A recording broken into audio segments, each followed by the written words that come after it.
Welcome to our podcast, The Humane Way. Here's where we explore leadership through the lens of human centeredness during times of organizational changes, transitions, and transformations. I'm Bhavna BP, and I have with me my good friend Vidya.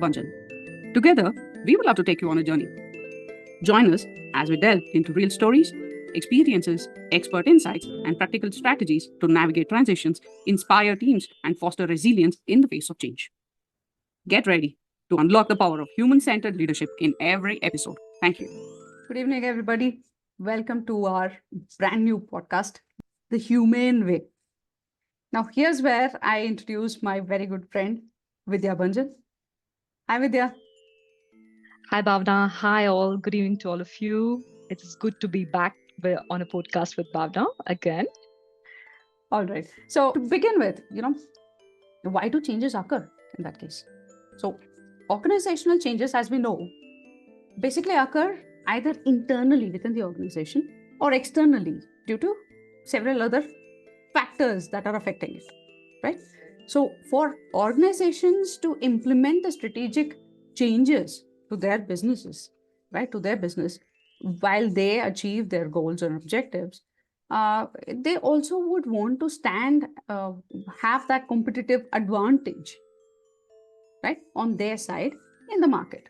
Quite obvious. I mean, they're running a business and they want to have that competitive advantage, and maybe that is exactly why they undergo a change. Now, this could be one of the changes or one of the ways of how organizations undergo a change. There are several ways how organizations can opt for a change.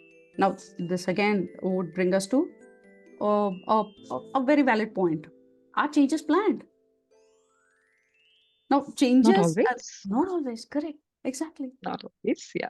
Correct. So changes can be, unprecedented as well sometimes. Now, what are those changes in that case? Now, those changes basically are, uh, you know, maybe the COVID time, the pandemic when it hit, it was a crisis, and that was a massive change across the planet, right? So, way too many things changed, and it actually laid the foundation for the way we are working today. So, the future of work 3 years I ago think yeah, was it was the new beginning of the new ways of working, which I really appreciate towards the fag end of my career. Yeah. correct. There are a lot of things that we can appreciate about the changes that are brought to us, unprecedented changes that are brought to us as well. So the planned changes again are, changes again, things that are internal are more often than not planned changes. Now, what are those changes and how do they occur? It could be a change in hierarchy. It could be change in the organizational structure itself, or say you're an automobile manufacturer and you bring in a whole new set of a whole new vertical or a whole new set of engines into Yes. manufacturing. Correct. Or EV, when that came into the market, it was quite a disruption. Right. Right. Yeah. Absolutely. I think currently wherever I'm working, we are currently undergoing a restructuring changes. They're Mhm.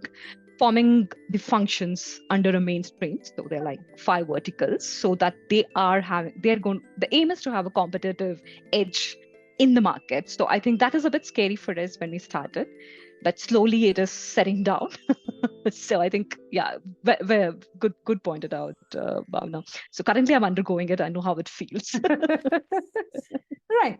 So, so you mentioned competitive edge or a place in the market, right? Place in the market. That would Absolutely. Yeah. also be, in a way, how the company is responding to market opportunities or maybe even Yeah. threats, right? So, to have that competitive edge, people or organizations on the whole employ various things. It could be a digital Right. transformation that they would employ, a whole new tool that they would want to bring in, right, to make Yep. life easier, of course. But then Yeah. the adoption of that particular change until it is a part of our daily routine, Yeah. that transitionary phase is always a little difficult, right? Absolutely. I think it's like a scary part of it because when they announce the restructuring part, the first thing that comes to you is where are you placed? Because you were part of another function, you don't know where you're going. And when the hierarchy changes also happens, you're a bit scared because people change when the hierarchy change. So it's basically you have to get into new networking. And new networking is also scary for a lot of people. So I think it comes with its own do's and don'ts. Yeah. Correct. It comes with its own gamut of things, right? Yeah. Correct. So a strategic change again could also be a part of, inclusivity within the organization. So it could Absolutely. bring in more processes, more policies, more structure, and everything that's related to the people and all the stakeholders that are involved, right? So these also could be certain changes, however small or big they may be. Now, isn't it, I mean, quite obvious for us to think of, for anybody for that matter, to think of the world that we live in today is VUCA, correct? It's volatile, it's uncertain, it's complex, and also ambiguous. So in such a Absolutely. world, the dynamics Well of an put. organization, thank you. So the dynamics of an organization is also expected to be extremely fluidic for us to be able to maneuver these changes, right? Yeah. Totally agreed with you, Bhavna. Yeah. So, which also means why do changes occur and the different kind of changes that if we have to touch upon those areas, we've spoken about the market conditions or the structural changes, the dynamics within the organization and the external dynamics as well. And also the digital transformation that we spoke of, which also includes the technological advancements, right? To keep pace with the rest of the world, right? And sometimes it's also about the legal requirements. Sometimes it's about the regulatory bodies or the governance that have their own sets of norms that bring Yeah. in. So the industry standards, or say you have a presence in India and you want to Yeah. open a new business or a new office in say Australia. So you will have Yeah. to abide by, first of all, that location change itself is a huge change, right? So Right. setting up a new vertical or setting up a fresh business is a huge change for any organization, especially in a different place where you probably do not have a footing at this point in time. And Absolutely. in such a case, you also have to abide by the laws of the land, right? Absolutely. I think So the legal ones, regulations, everything come into place at that time. correct. Yeah. Yeah. And so your policies also have to revolve around those, right? Absolutely. Yeah. So in this way, we can also talk about the scaling of any company. A startup probably having a presence in a certain area, say Bangalore, and they want to Extended. extend it to another area, just like a branch. So that itself is a small growth, right? A small Right. scaling. At the same way, if they want to increase their market or target audience in different cities, then that is also growth, or that's also scaling. That's an expansion. So the Right. Yeah. Yeah. expansion phases or expansion goals also have their own share of changes that come with it, right? Because there are Right. new markets, there's a new audience, a new set of audience, and a lot of things that go with it. There's Absolutely. complexity And I also. think, Hmm. yeah, and I think the audience change from city to town, and you have to change your strategy as per it. So I think change is a huge thing. Yeah.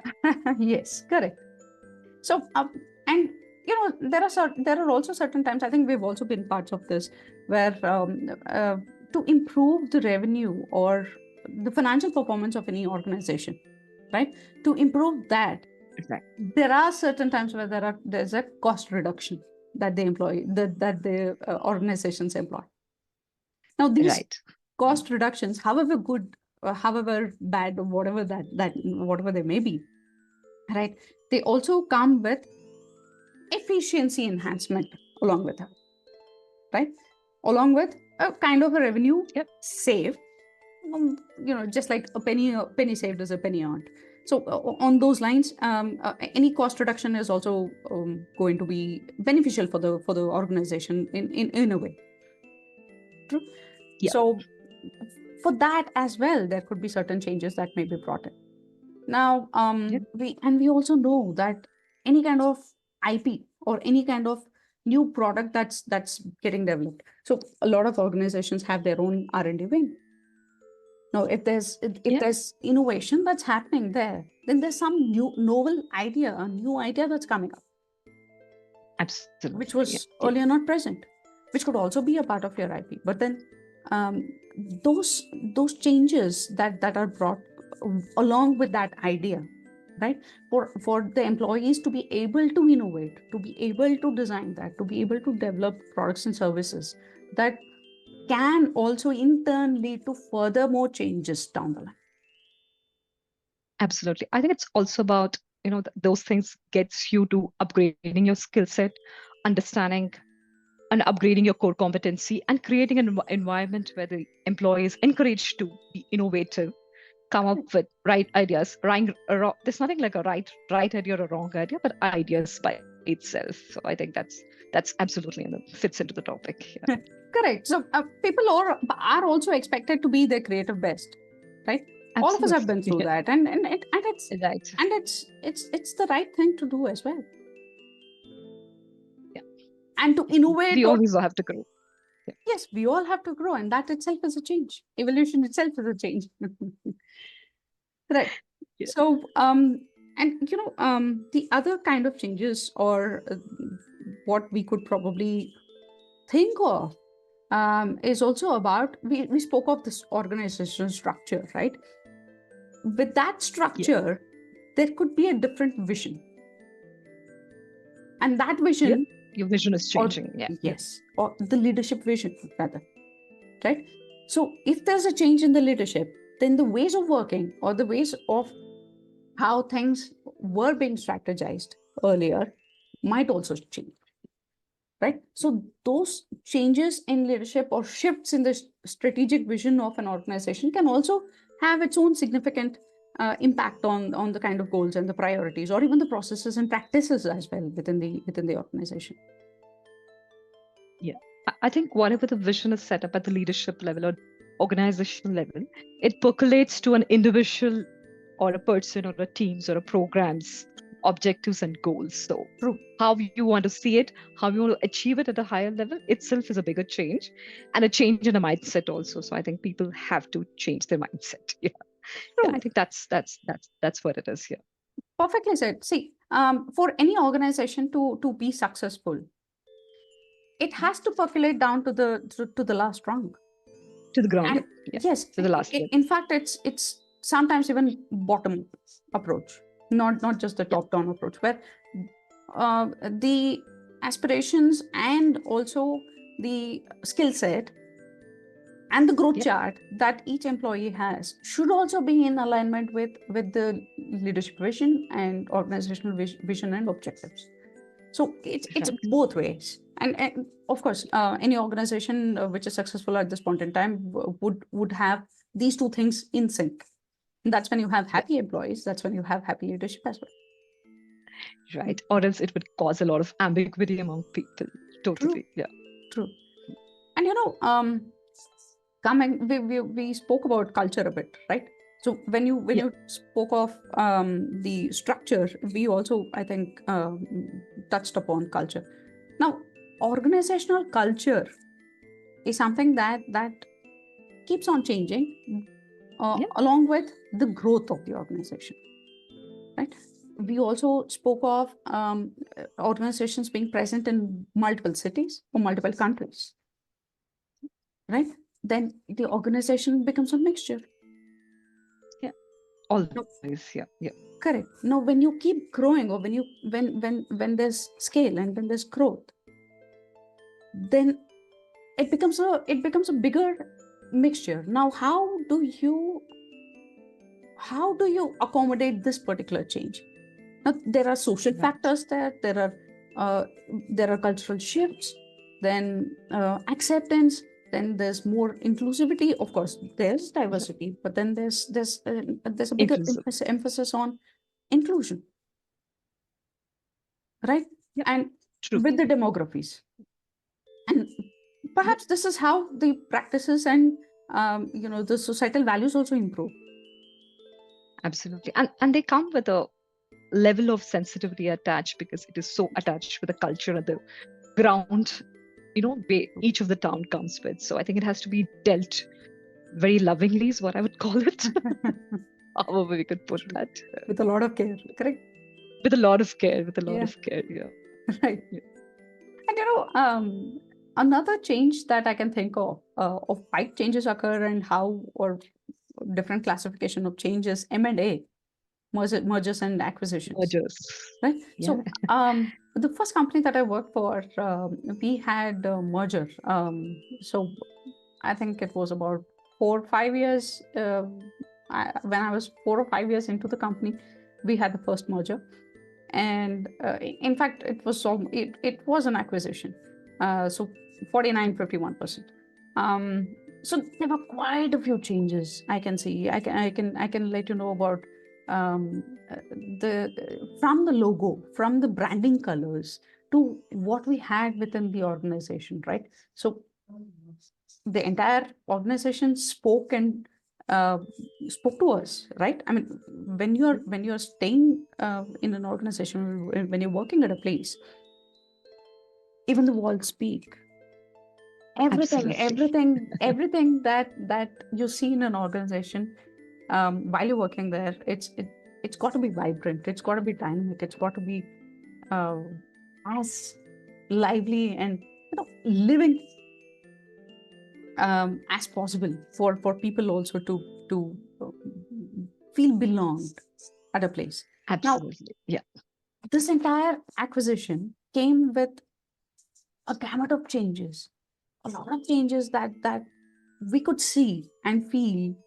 And there was, of course, as you said, there was a certain amount of uncertainty, a certain amount of fear that came with it. Of course, I would love to be very candid over here, where people did not know how many projects and how many teams would survive, or how many technologies would stay, and what probably would be called as and who would stay. Who would stay? Yes, and a lot of restructuring I as think well. the main uncertainty that comes with a major acquisition, or when a company is acquired, is who would stay. Are we going to stay? I think that's the first kind of level of uncertainty that comes, and that's a bit scary because we don't know what's up when the mergers happening. In fact, changes are scary. Totally. Changes are scary. So, which probably is why people have this natural resistance to change. We don't want to change the color of our wall of the room. I think that starts from there.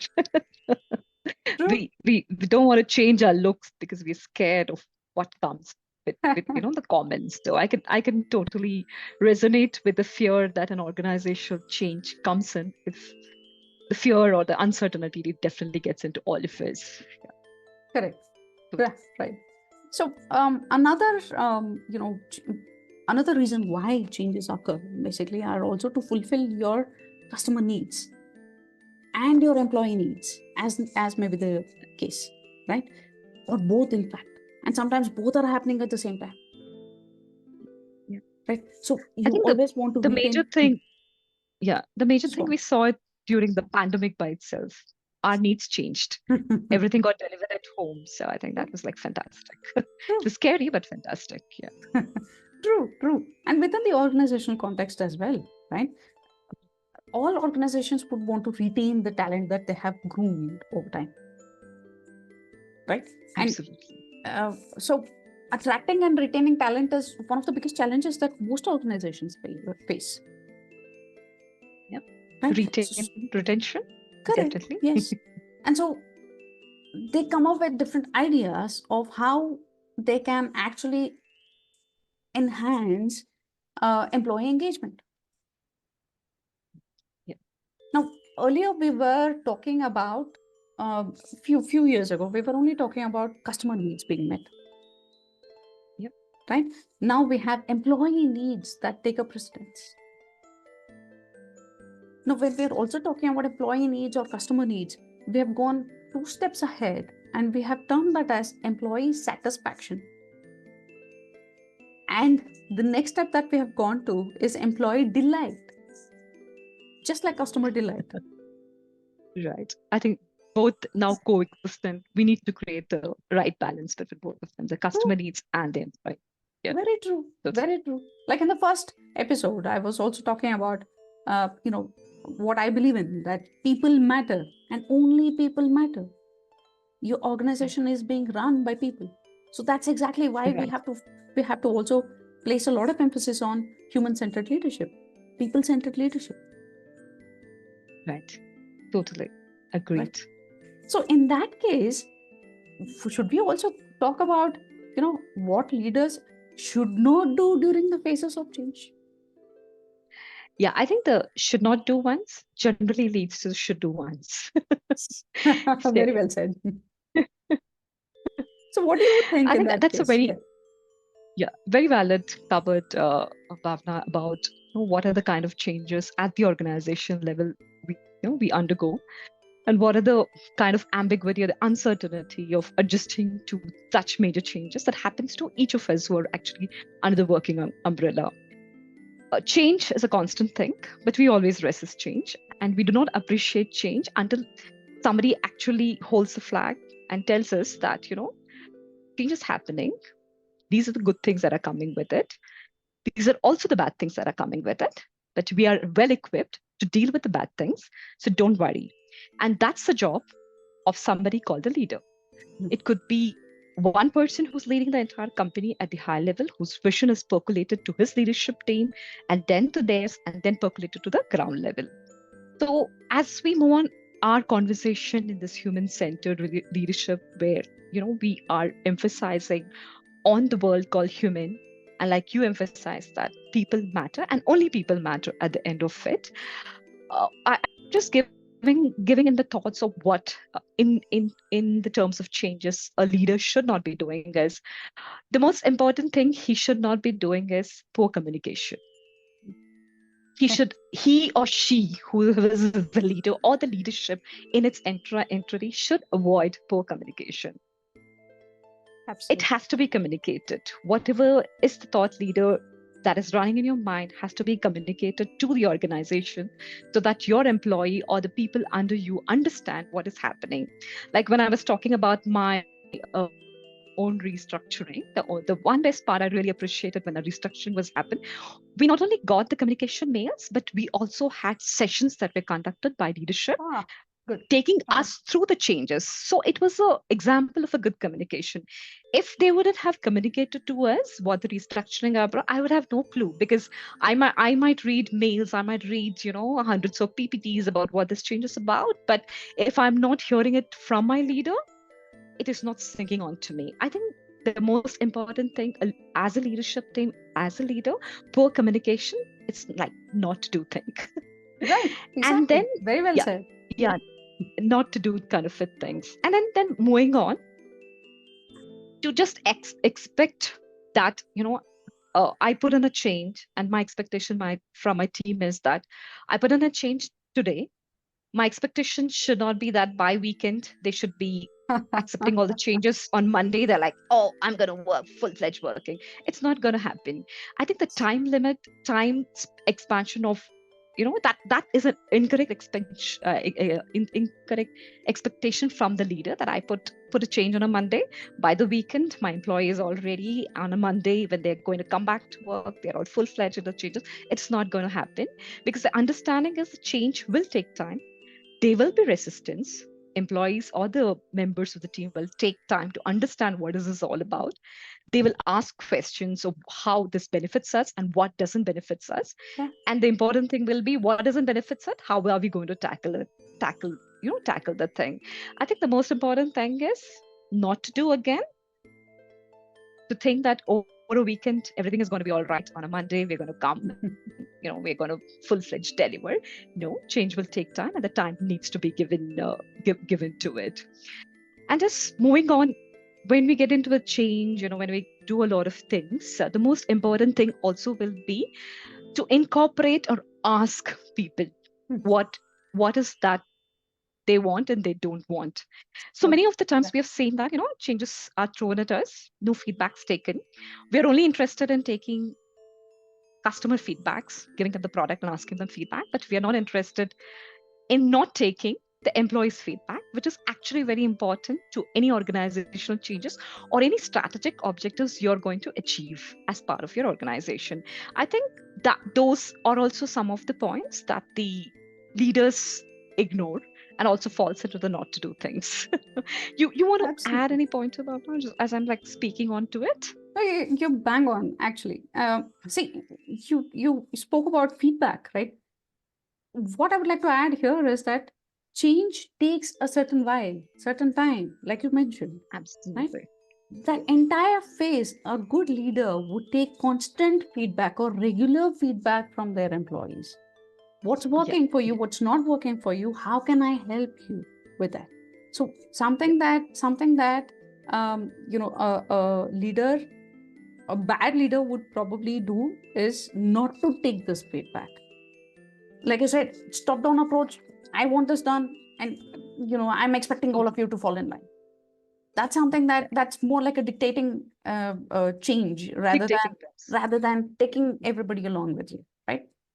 Absolutely. And also, a leader comes in now and then talks about certain things. I want it this way. I want these changes to be made. This is the new tool that we are going to use, and doesn't even talk to you about why you're using that tool, right? The motive behind the change is unclear.